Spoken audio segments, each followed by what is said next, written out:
بسم اللہ الرحمن الرحیم۔ السلام علیکم۔ ایم ای فاؤنڈیشن کی جانب سے ہم کلاس 8 کے طلباء و طالبات کو خوش آمدید کہتے ہیں۔ امید ہے آپ سب لوگ خیریت سے ہوں گے۔ اسٹوڈنٹس، آج ہم آپ کے ساتھ آپ کا ہوم ورک اسائنمنٹ نمبر 11 جو ہے ڈسکس کریں گے، جس میں آپ کے پاس اردو میں سبق ہے ایک ناقابل فراموش واقعہ۔ جی اسٹوڈنٹس، آپ کی اردو کی کتاب کا نام ہے کنول اردو کا گلدستہ، اور اس کتاب کے پبلیشر ہیں آکسفورڈ پبلیشر۔ سبق ناقابل فراموش واقعہ کے مصنف ہیں حکیم محمد سعید۔ آئیے اب ہم ایک ناقابل فراموش واقعہ اس کی باقاعدہ ریڈنگ کا آغاز کرتے ہیں۔ ناقابل فراموش واقعہ، ایسا واقعہ جو بھلایا نہ جا سکے۔ مصنف کا تعارف پڑھتے ہیں۔ حکیم محمد سعید 9 جنوری 1920 کو نئی دہلی میں پیدا ہوئے۔ آپ کے آبا و اجداد طب اور حکمت کے پیشے سے وابستہ تھے۔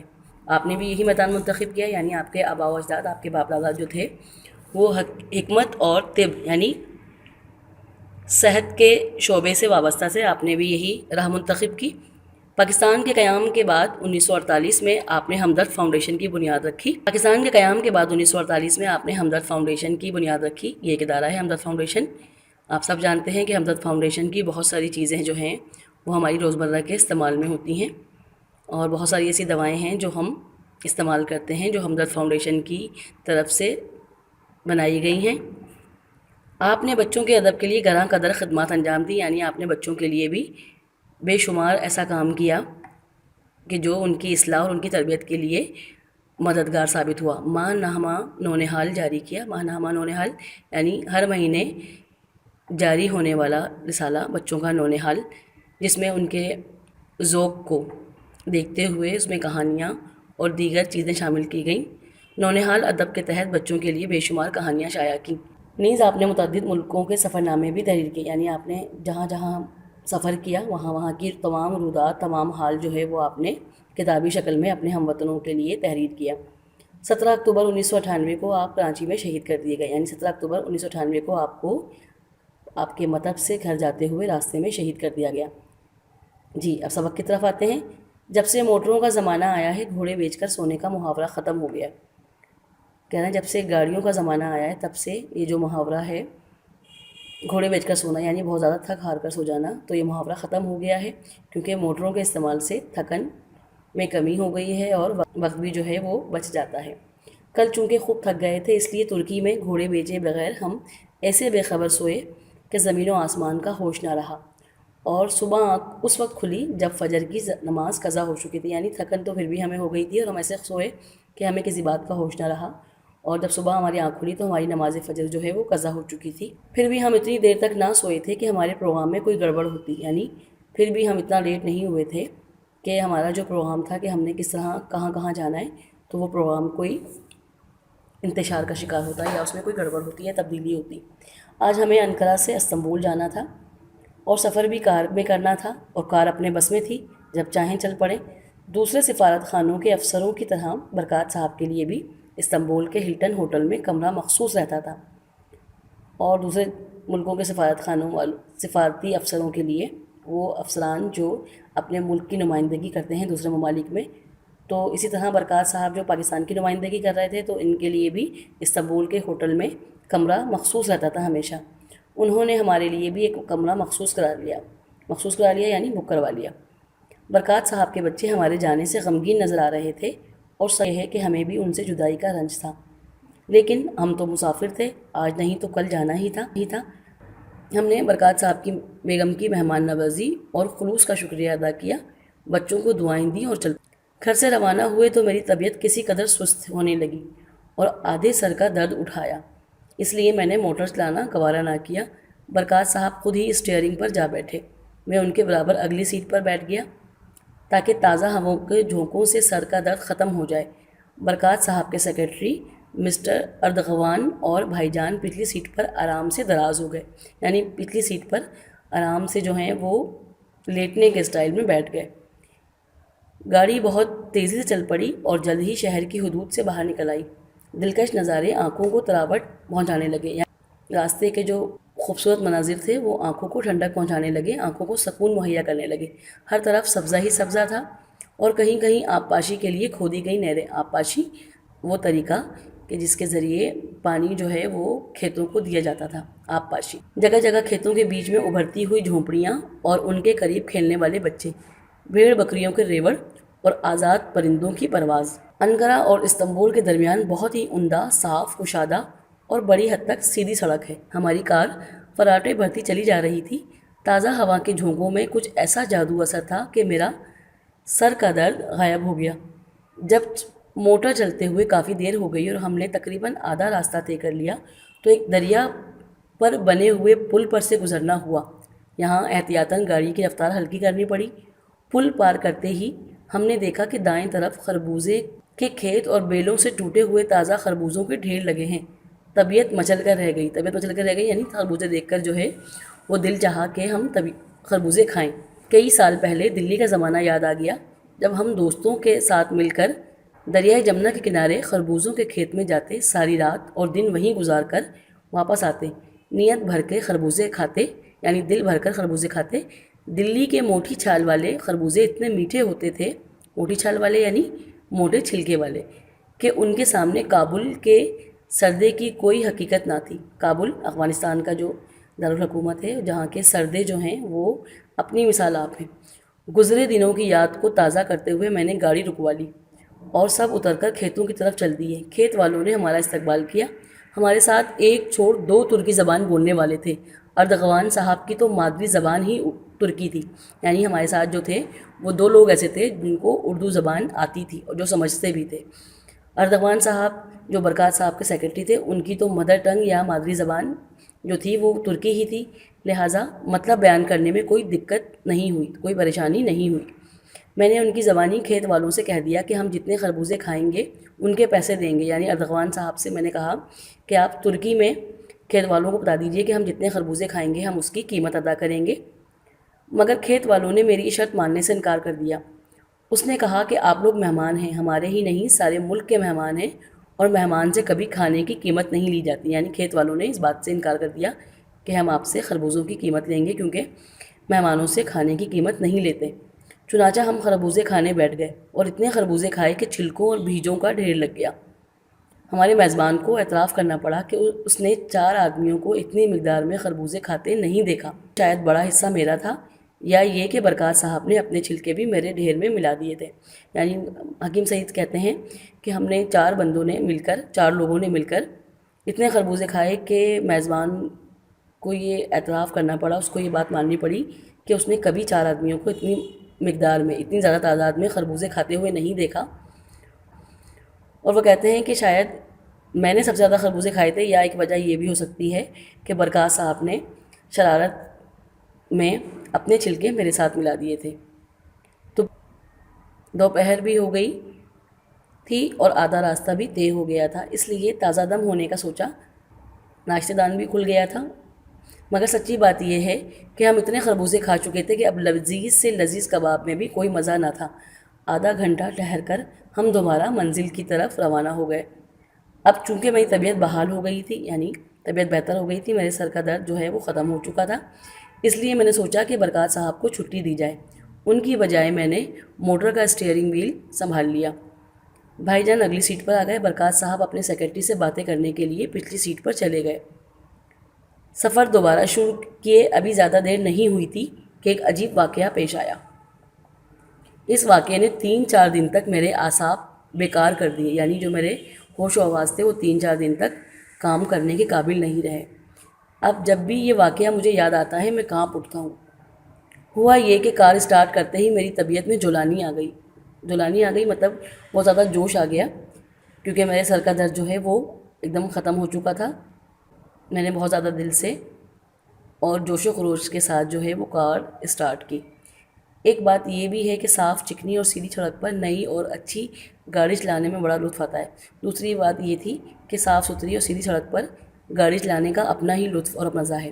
یہ بات وہی لوگ اچھی طرح سمجھتے ہیں جو شوقیہ کار چلاتے ہیں۔ ہم جو چلے تو شروع میں ایک پہاڑی علاقہ آ گیا۔ راستہ بڑا پرپیچ تھا، یعنی بڑا خطرناک تھا پہاڑی علاقہ۔ میں نے ڈرائیونگ کے کمالات دکھانے شروع کر دیے۔ میرا شمار اچھے موٹر چلانے والوں میں رہا ہے اور میرے پاس انٹرنیشنل ڈرائیونگ لائسنس بھی ہے۔ میں نے اپنے ساتھیوں سے فخریہ انداز میں کہا کہ میں 1935 سے کار چلا رہا ہوں اور سوائے ایک بار کے میرے ہاتھوں سے موٹر پر خراش تک نہیں آئی۔ ایک بار جو موٹر پر ڈینٹ پڑا تو وہ بھی میری کسی غلطی کی وجہ سے نہیں بلکہ ایک فوجی ٹرک کی وجہ سے جو لال قلعے کے سامنے سے آنے والی سڑک پر میری کار کے آگے جا رہا تھا اور اچانک چلتے چلتے رک گیا اور میری گاڑی اس سے ٹکرا گئی۔ میں انقرہ سے استنبول جانے والی پہاڑی سڑک پر 60-65 میل فی گھنٹہ کی رفتار سے اڑا چلا جا رہا تھا۔ رفتار کی سوئی کبھی اس سے بھی آگے چلی جاتی تھی۔ اس کے باوجود باتوں کا سلسلہ جاری تھا اور میں بے خیالی میں دائیں طرف سے بائیں طرف آ گیا۔ ترکی میں گاڑی دائیں ہاتھ کی طرف چلانے کا رواج ہے، پاکستان میں ہم بائیں طرف چلاتے ہیں، ہندوستان میں بھی یہی قاعدہ ہے۔ میں نے ہمیشہ بائیں ہاتھ کی طرف ہی موٹر چلائی ہے اور مجھے اسی کی عادت ہے۔ ترکی میں سیدھے ہاتھ کی طرف کار چلانے کا قاعدہ میرے ذہن سے اتر گیا، یعنی میرے ذہن سے نکل گیا، یہ بات میں بھول گیا کہ ترکی میں جو ہے وہ سیدھے ہاتھ کی طرف گاڑی چلائی جاتی ہے اور کار 60-65 میل کی رفتار سے الٹی طرف فراٹے بھرنے لگی۔ یہ علاقہ بڑا خوبصورت تھا۔ سڑک کے ایک طرف پہاڑیاں تھیں جن پر سبزہ اگا ہوا تھا، دوسری طرف یعنی بائیں جانب دریائے مرمرا اپنی پوری رانائیوں کے ساتھ بل کھاتا ہوا بہہ رہا تھا۔ اپنی پوری رانائیوں مطلب اپنی خوبصورتی کے ساتھ جو ہے وہ دریائے مرمرا بہہ رہا تھا۔ دریا میں کہیں کہیں سفید کشتیاں بھی تھیں۔ آسمان پر بادل تھے، کبھی کبھی بادلوں کے نقاب میں سے جھلک دکھانے والے سورج کی کرنیں پانی میں پڑتی تو یوں لگتا جیسے کسی نے پانی پر چاندنی بکھیر دی ہو، یعنی موسم جو تھا وہ ابر آلود تھا۔ کبھی کبھی جو ہے وہ سورج کی کرنیں پانی پر پڑتی تو وہ جو منظر بہت دل فریب اور آنکھوں کو بڑا بھلا لگتا۔ میں اس حسین ماحول سے لطف اندوز ہو رہا تھا اور موٹر ہوا سے باتیں کر رہی تھی، مطلب موٹر کی جو اسپیڈ تھی وہ بہت زیادہ تھی کہ اچانک مجھے پیچھے سے رائٹ کی آواز آئی۔ یہ برکات صاحب کے سیکرٹری اردغوان کی آواز تھی۔ رائٹ یعنی سیدھے طرف ہو جائیے۔ اسی وقت میں نے اپنے سامنے کوئی 2 فرلانگ کے فاصلے پر سبز رنگ کی ایک بڑی مرسیڈیز بس آتی دیکھی۔ مجھے فوراً یہ احساس ہوا کہ میں غلط ہاتھ پر موٹر چلا رہا ہوں اور میں ایک دم غیر شعوری طور پر سیدھی طرف آ گیا۔ اسی لمحے بس والا بھی مجھ سے بچنے کے لیے اپنے الٹے ہاتھ پر آ چکا تھا۔ گویا ہم ایک بار پھر ایک دوسرے کے آمنے سامنے آ گئے اور پھر پلک جھپکتے ہی میں نے دیکھا، یعنی بہت جلد ہی میں نے دیکھا کہ دونوں گاڑیاں ایک دوسرے تک موٹر کو الٹی طرف کر لیا اور بریک نہیں لگایا۔ ایسا کرتے ہی موٹر کا رخ دریائے مرمرا کی طرف ہو گیا۔ میں نے کار کو دریا میں گرنے سے بچایا۔ اس کوشش میں میری کار نہ جانے کتنے چکر کھا چکی تھی اور پھر خود ہی سیدھی ہو کر فراٹے کے ساتھ استنبول کی طرف روانہ ہو گئی۔ کچھ سمجھ نہ سکا کہ کیا ہوا۔ کوئی کچھ نہ سمجھ سکا کہ کیا ہوا۔ تقریباً 4-5 میل چلنے کے بعد میں اپنے اوزان درست کر سکا، یعنی اپنے حواس درست کر سکا، کیونکہ اچانک ہی یہ حادثہ ہوا تھا تو میں ایک دم حیران پریشان ہو گیا تھا کہ یہ ہوا کیا ہے۔ اور اس وقت میں نے سوچا کہ اب موٹر روکنی چاہیے، چنانچہ موٹر روک لی گئی، لیکن مجھ میں کار سے باہر نکلنے کی ہمت نہ تھی، کیونکہ میرے ہاتھ پاؤں جو ہیں وہ شل ہو گئے تھے گھبراہٹ کی وجہ سے کہ اچانک یہ کون سا حادثہ ہو گیا، یہ کس طرح ہو گیا۔ پچھلی سیٹ کے دروازے کھلے اور اردغوان صاحب اور برکات صاحب باہر نکلے، پھر بھائی جان اور پھر میں باہر آیا۔ گاڑی کو ہر طرف سے دیکھا، بس ایک بال برابر خراش آئی تھی، یعنی ایک بہت باریک سی لکیر جو ہے نا وہ کار پر پڑی تھی، ہلکی سی خراش آئی تھی۔ اب میں سمجھ گیا کہ کیا ہوا۔ جب میں نے موٹر کو بریک لگائے بغیر موڑا تو 60 میل کی رفتار پر چلنے والی کار کو دریا مرمرا میں گر جانا چاہیے تھا۔ میں نے موٹر کو دریا میں گرنے سے بچانے کی بے اختیار کوشش کی۔ سڑک پر حد بندی کے لیے جو سفید ستون گاڑ دیے جاتے ہیں، یعنی سڑک رنگ کے پتھر لگائے جاتے ہیں جو راستے کی معلومات فراہم کرتے ہیں، ان میں سے ایک پتھر نے ہی موٹر کو دریا میں گرنے سے روکا، یعنی میری کار جو ہے وہ اس ستون کی آڑ میں آ گئی تھی اور دریا میں گرنے سے بچ گئی۔ ایسے وقت میں کہ موٹر سڑک سے لڑک کر دریا میں جائے ایک ذرا سا سہارا کام کر گیا۔ دوسری طرف گہرے کھڈ تھے، کھڈ یعنی گہرے گڑھے تھے یعنی کھائی تھی۔ ان سے بچانے کی کوشش میں نامعلوم میں نے کیا حرکتیں کیں۔ اتنا ضرور یاد ہے کہ بھائی جان گھبرا کر بھائی بھائی بھائی کہہ رہے تھے اور موٹر سڑک پر لٹو کی طرح چکر کھا رہی تھی۔ جس طرح لٹو جو ہے وہ چکر کھاتا ہے، تو ہماری کار جو ہے وہ اسی طرح سڑک پر لٹو کی طرح گھوم رہی تھی۔ وہ خود ہی سیدھی ہو کر منزل مقصود کی طرف چل پڑی۔ بس یہ ہوا کہ میرے الٹے ہاتھ کی انگلیاں اتر چکی تھیں، یعنی میرے الٹے ہاتھ میں زخم آئے تھے یا میری انگلیاں جو ہیں وہ اتر چکی تھیں اور ان میں سخت تکلیف شروع ہو گئی تھی۔ نہ جانے اس دوران مسٹر اردغوان نے کیا حرکت کی تھی کہ ان کا الٹا ہاتھ کوہنی تک زخمی ہو چکا تھا، اور یہ بھی ہمیں معلوم نہیں ہوا کہ مسٹر اردغوان جو پچھلی سیٹ پر بیٹھے تھے ان کے ہاتھ میں کس طرح جو ہے وہ چوٹ لگی یا ان کا ہاتھ زخمی ہوا۔ ہمیں پتہ ہی نہیں چلا کہ ان کا الٹا ہاتھ جو ہے وہ کوہنی تک زخمی ہو چکا ہے اور خون جو ہے وہ بری طرح بہہ رہا تھا۔ برکات صاحب کا کہنا تھا کہ وہ آخر تک یہی سمجھتے رہے کہ میں ڈرائیونگ کا کوئی کمال دکھا رہا ہوں، اور برکات صاحب کہتے ہیں کہ وہ بالکل آخر تک یہ سمجھتے رہے کہ شاید میں جو ہوں وہ اپنی ڈرائیونگ کا جو ہے وہ کمال دکھا رہا ہوں، کیونکہ میں ان کو بتا چکا تھا کہ میں 1935 سے ڈرائیونگ کر رہا ہوں اور آج تک مجھ سے کوئی ایکسیڈنٹ نہیں ہوا۔ یہ معمہ اب تک حل نہیں ہو سکا۔ معمہ یعنی ایک ایسی بات یہ کہ جو اب تک سمجھ نہیں آیا کہ اردغان صاحب نے اپنا ہاتھ کیسے زخمی کر لیا اور دونوں گاڑیاں آپس میں ٹکرائیں کیوں۔ میری موٹر کی رفتار 60-65 میل تھی اور بس کی رفتار بھی 35-40 میل سے کم نہ ہوگی۔ اس طرح مجموعی رفتار 100 میل فی گھنٹہ اور درمیانی فاصلہ صرف 2 فرلانگ، جسے طے کرنے میں چند ہی سیکنڈ لگے ہوں گے۔ اتنی ذرا سی مدت میں کیا کیا نہ ہو گیا۔ اس واقعے کے بعد میں موٹر چلا ہی نہیں سکتا تھا، لیکن اپنی لاج رکھنے کے لیے کسی نہ کسی طرح کار کو استنبول تک لے گیا۔ حکیم سعید کہتے ہیں کہ اس واقعے کے بعد اور ہاتھ میں تکلیف کے بعد جو ہے وہ میں موٹر چلانے کے قابل نہیں تھا، لیکن اپنی عزت کو برقرار رکھنے کے لیے، اپنی بات کی لاج رکھنے کے لیے کسی نہ کسی طرح تکلیف برداشت کرتے ہوئے میں اپنی کار کو استنبول لے گیا۔ جی اسٹوڈنٹ، سبق کی آپ نے ریڈنگ سنی، ہم نے اس کو تفصیل کے ساتھ آپ کے سامنے ڈسکس کیا۔